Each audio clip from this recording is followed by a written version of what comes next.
Salve, salve, meus queridos, minhas queridas, Michel Lotti na área mais uma vez. E hoje para trazer uma receita muito bacana de um sanduba espetacular, principalmente para essa época do ano mais quente, com um salmãozinho, com uma rúcula. Mas a gente vai fazer tudo, desde o pão, né? Então vai ser o processo da construção do pão até a gente chegar naquele sanduba maravilhoso. Tenho certeza que vocês vão gostar. Mas antes, já está inscrito aqui no canal? Muito obrigado, e se não tiver, se inscreva por favor. Ativa o sininho para receber as notificações e caso goste do nosso sanduba, deixa seu like. Papel e caneta na mão, sanduba especial, foi! Ingredientes na tela. Ó, dividido aí. Primeira etapa o pão, segunda etapa o sanduba. Bora que isso vai ser uma delícia. Então, para a gente começar a fazer um pão, né? A gente vai fazer o mesmo processo, muito parecido com a massa da pizza, né? Então a gente pega a farinha, abre a estanca esse buraco no meio. A gente vai usar aqui fermento biológico seco. Então quando a gente usa o fermento biológico seco, a gente mistura seco com seco, a gente mistura o fermento na farinha, tá?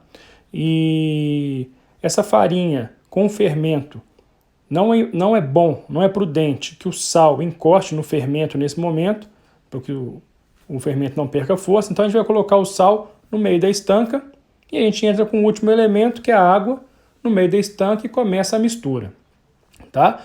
A gente está fazendo aqui uma massa básica, né, para iniciantes. Então a gente está usando fermento biológico seco. Se você gostar da aventura de fazer um pão e quiser fazer mais pães, depois migre para o fermento biológico fresco, né? Que aí ao invés de colocar na farinha, a gente mistura num pouquinho de água e coloca no meio da estanca. E por último, você pode fabricar o seu levain, que é o fermento, né, que faz a base da farinha ali, um fermento bem vivo. Não que esses não sejam vivos, né? Biológico, né? Na escola a gente aprende, bio é vida. Mas o levain, ele é a massa mãe, né? E é muito legal. Aqui a gente está fazendo um pão com fermento biológico seco, que é o mais fácil de trabalhar, tá? Eu quero que todo mundo consiga fazer esse pão hoje. Então a gente vai misturando os elementos da massa, né? Até que a gente consiga uma massa bem uniforme. Vocês vão ver que essa farinha toda da bancada ela vai ser absorvida pela massa, né? Essa massa vai absorver toda essa farinha, por isso que a gente tem que respeitar as medidas que estão na receita ali, porque massa é meio matemática, né? A quantidade de água. A gente aqui está trabalhando com 65% de hidratação. Né? Ainda fui um pouquinho mais hardcore do que o que manda, né? O manual, a cartilha de pães para iniciante. Normalmente se usa 60% de hidratação, que é mais fácil a gente chegar no ponto correto da massa. Aqui eu estou usando 65%, a gente vai conseguir também. E a gente vai ter um pão com uma casca um pouquinho mais crocante e um miolo mais fofo, tá? Mas é isso, a gente vai mexendo a massa aí até incorporar todos os elementos. Vocês vão ver que a bancada vai ficar bem limpa daqui a pouco, né? Eu já começo esse movimento, que é o movimento da sova, mas eu não vou sovar a massa agora. É mais para a gente ir já dando uma elasticidade para essa massa e recolhendo toda a farinha dessa bancada. Olha como é que a bancada já ficou bem mais limpa agora, tá? E a gente vai preparar para a nossa primeira fermentação, que é uma fermentação mais curta, uma fermentação de meia hora, tá? Então eu faço uma bolinha, coloco farinha dentro, né, do meu bowl e coloco a massa para descansar. Importante é o seguinte, quando a gente faz massa, é prudente a gente usar um bowl de plástico, não de alumínio. Porque o alumínio é frio e retarda a fermentação, tá? Então eu vou cobrir com pano e vou deixar meia hora. Meia hora depois, minha massa fermentou, já teve a primeira fermentação, ela incha de ar, né? E agora sim eu vou para uma etapa muito importante, que é a etapa da sova, tá? Esse pão é um pão que necessita de sova.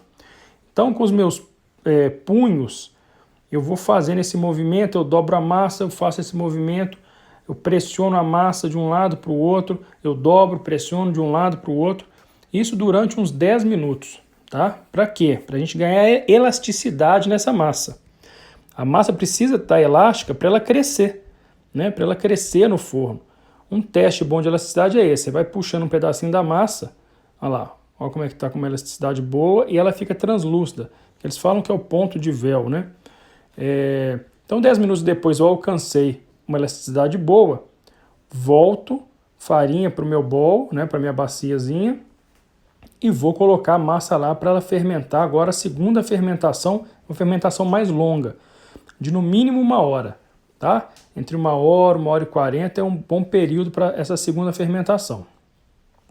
Eu gastei 1 hora e 15, tá? 1 hora e 15 depois, minha massa cresceu de novo, ela fermentou mais uma vez, e agora eu já vou moldar minha massa. Aqui a gente pode fazer vários formatos, né? Os mais comuns são bolinha, ó, esse que eu empurro um pouquinho da massa para baixo dela e formo uma bola. Mas eu quis fazer ela no formato mais de baguete, tá? Aí cada um escolhe o seu formato. Então eu fiz a bola até para fazer as dobras do fundo do pão, que isso é importante. Enrolei para ela crescer e fiz num formato de baguete. Coloco farinha no meu tabuleiro, o tabuleiro que vai ao forno, tá? E já vou posicionar minha massa lá dentro.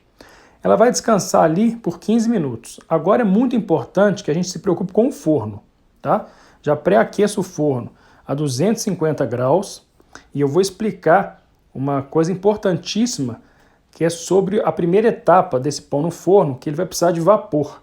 E a gente vai ensinar agora a fazer o vapor, tá? Então é isso, vamos deixar esse pão aqui 15 minutinhos descansando, a gente vai cobrir ele e a gente vai se preocupar lá com o forno, tá? Então é isso, forno 250 graus, coloca ele já para pré-aquecer, o forno tem que estar bem quente quando o pão entrar. E aí o que eu vou fazer? Meu forno não gera vapor sozinho, então eu vou colocar lá dentro um tabuleiro vazio para ele esquentar dentro desse forno, tá? É daqui que a gente vai fazer o vapor. Coloca o tabuleiro lá dentro, deixa esquentar bastante e daqui a pouco a gente vai colocar água nesse tabuleiro para gerar o vapor. Então 15 minutos passaram, tá aí meu pão já pronto para ir para o forno, só que antes eu pego uma faquinha de ponta fina e faço um talho na transversal. Para que esse talho? Para o pão abrir, né? Ele vai crescer lá dentro, então ele abre e ajuda na formação da crosta, esteticamente é bem bonito. Tá? E por falar em estética, eu vou colocar farinha ao redor do pão, assim, porque onde tem a farinha, o pão fica mais claro, não queima, né? Então ele fica com aquela coisa de uma cara de pão bem artesanal. Então é isso. Agora ele já está pronto para ir para o forno, bora colocar no forno. Mas antes eu vou fazer o vapor. Então 150, 120 ml de água naquele tabuleiro que já estava aquecido lá dentro, fecha o forno, espera um pouquinho, eu já posso entrar com o meu pão lá dentro. 15 minutos com o vapor. Durante esse período eu não posso abrir o forno. Estou curioso, deixa eu abrir. Tem que deixar 15 minutos lá dentro. 15 minutos depois eu retiro o tabuleiro da água, o meu vapor, como é que ficou bonito. Eu já não quero mais vapor aí dentro. Agora eu vou finalizar a cozedura do pão, mais uns 15 a 20 minutinhos, tá? O meu ficou assim com 17 minutos. Então agora eu vou pegar o meu pão, deixar descansando numa grade importante, né, para ele transpirar. Estou improvisando aqui com uma daquelas de panela, tá? Todo mundo tem isso em casa. Vou pegar meu pão, vou colocar aqui, vou deixar ele aqui por 5 a 10 minutinhos. Uma coisa importante para saber se o pão está cozido ou não, eu pego o pão, tá vendo? Ele tem que estar com esse barulho mais oco, significa que ele cozinhou bem, ó. Tá? Então ele está prontinho. Agora a gente só vai deixar ele descansar. Para quê? Para acabar de criar a crosta, deixar o miolo resfriar e a gente já vai partir para o nosso sanduba, tá? 10 minutinhos. 10 minutos passaram. Olha como é que tá lindo o nosso pão. Eu não preciso mais da grade. E agora a gente parte para a etapa final aqui da nossa receita, que é fazer o nosso sanduba. Olha que pão maravilhoso. Lembra que eu falei da estética da farinha no pão? Eu acho bonitinho pra caramba. Então vamos lá. Já falamos demais. Vamos partir o nosso pão aqui, ó. Fazer um pedação de sanduba pra mim aqui, ó. Olha a casquinha, olha. Olha o barulhinho. Que delícia.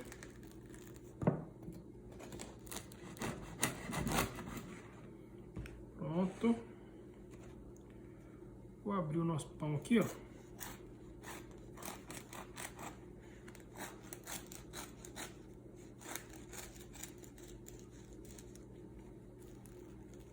Maravilha, olha, saindo fumacinha ainda, ó.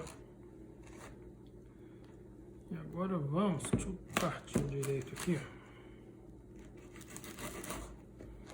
Pronto.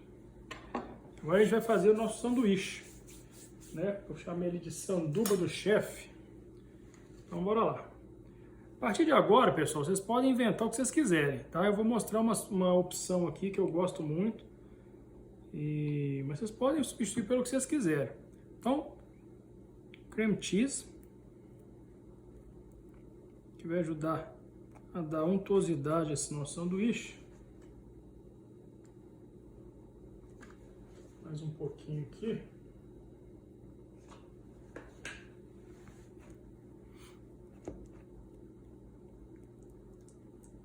Então, beleza.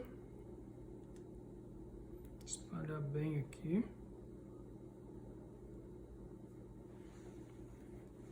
O restinho deixar do outro lado aqui.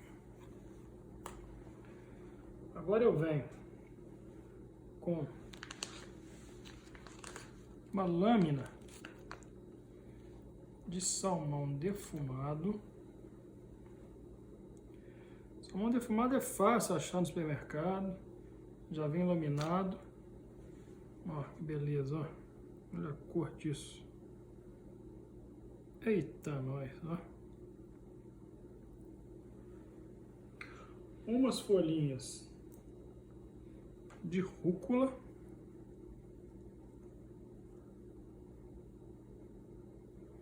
Para trazer um pouquinho de acidez para esse nosso sanduíche. Mais um pouquinho aqui.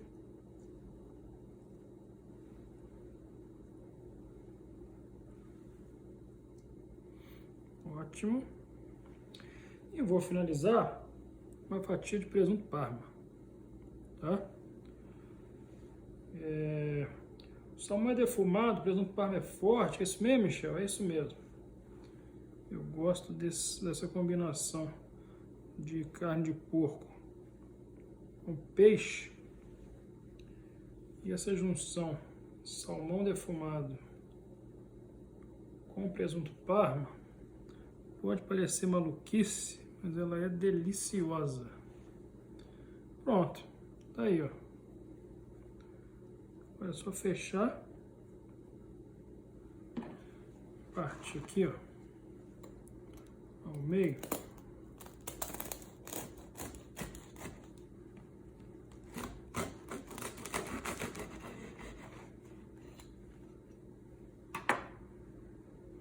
Pra vocês verem que maravilha.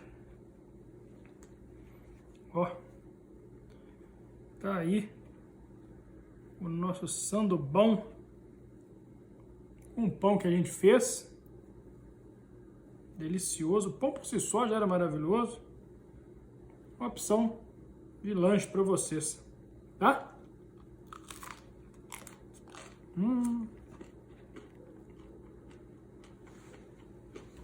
Maravilha. Deixa eu comer aqui então. Semana que vem eu tô de volta. Beijo, fui!